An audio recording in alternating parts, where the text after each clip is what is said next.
एक शहर में पुलिस ने सभी चोर की नाक में दम कर दिया था। सारे चोर एक के बाद एक पकड़ा रहे थे। बस एक चोर जैसे तैसे बचकर एक जगह जा छिपा था। तभी उसे एक ख्याल आया कि क्यों ना वो भगवा वस्त्र पहनकर साधु बन जाए। ये दुनिया चोरों की तो जूता मारती है, लेकिन अगर वही चोर भगवा वस्त्र पहन ले तो उसके पैरों में पड़ी रहती है। इस प्रकार चोर साधु बनकर घूमने लगता है। पाखंडी साधु में एक कला थी कि वो भी बोलने में बहुत माहिर था। प्रवचन तो उसके बाएं हाथ का खेल था। इस कारण साधु की निकल पड़ती है। उसके बहुत से शिष्य बन जाते हैं। कई लोग उसके आगे पीछे घूमने लगते हैं। उसे मुफ्त में खाने को मिलने लगता है। बस उसे सांसारिक जीवन छूटने का दुख रहता है। पाखंडी साधु जंगल में अपने शिष्यों के साथ रह रहा था। तभी उसके आश्रम में एक सेठ आया। सेठ को भी पाखंडी साधु ने अपने बोलने की कला से प्रभावित कर दिया।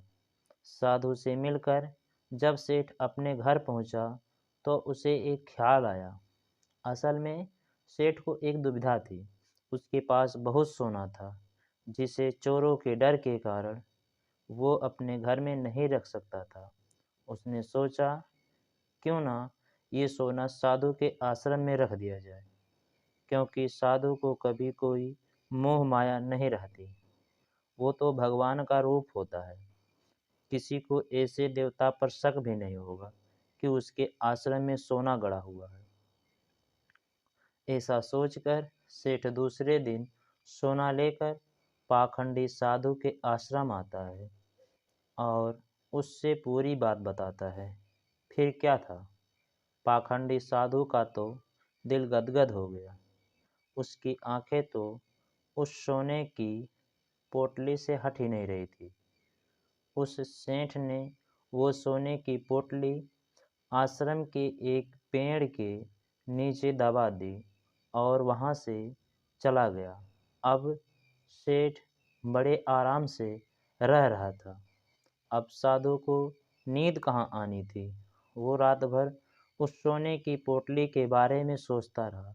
उसने सोचा, अगर ये सोना मिल जाए तो जीवन तर जाएगा, सांसारिक जीवन भी मिलेगा और इस भगवा कपड़े ने जो छीन लिया है। इस तरह साधु ने कई सपने देख डाले। दूसरी तरफ सेठ सोने को आश्रम में रखकर संतुष्ट होकर सो रहा था। कुछ समय बीतने पर साधु ने एक योजना बनाई।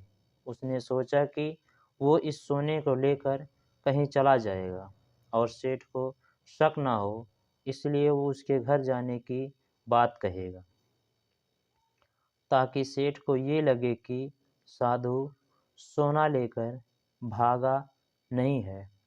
अगले दिन साधु सेठ के घर जाता है। सेठ के पास एक व्यापारी बैठा रहता है। साधु को आता देख सेठ खुशी से झूम जाता है और कई पकवान बनाकर उस साधु को खिलाता है।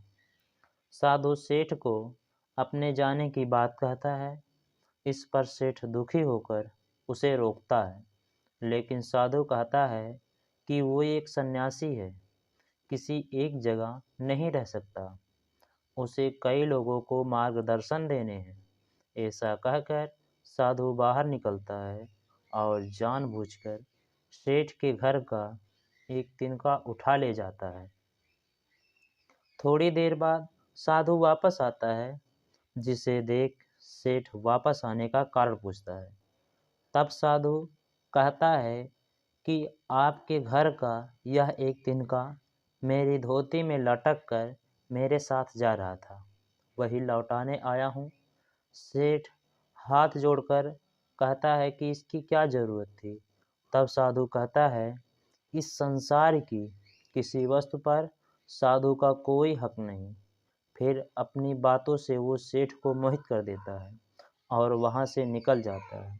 यह सब घटना सेठ के पास बैठा व्यापारी देखता है और सेठ से पूछता है कि ये कौन है, ये साधु।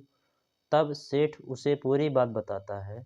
जिसे सुनकर व्यापारी जोर जोर से हंसने लगता है। सेठ हंसने का कारण पूछता है, तब व्यापारी उसे कहता है, तुम मूर्ख हो, वो पाखंडी तुम्हें लूट कर ले गया। जिस पर सेठ कहता है, कैसी बात करते हो, वो एक संत हैं, बहुत ज्ञानी हैं। व्यापारी होने का कहता है कि अगर तुम्हें अपना सोना बचाना है तो उस जगह चलो जहाँ सोना दबाया था। सेठ उसे वहाँ लेकर जाता है और खुदाई करता है, लेकिन उसे कुछ नहीं मिलता। वो रोने लगता है। तब व्यापारी उससे कहता है, रोने का वक्त नहीं है, जल्दी चलो, वो साधु कहीं दूर नहीं गया होगा। सेठ और व्यापारी पुलिस को बोलते हैं और पुलिस उस पाखंडी साधु को ढूंढ लेता है।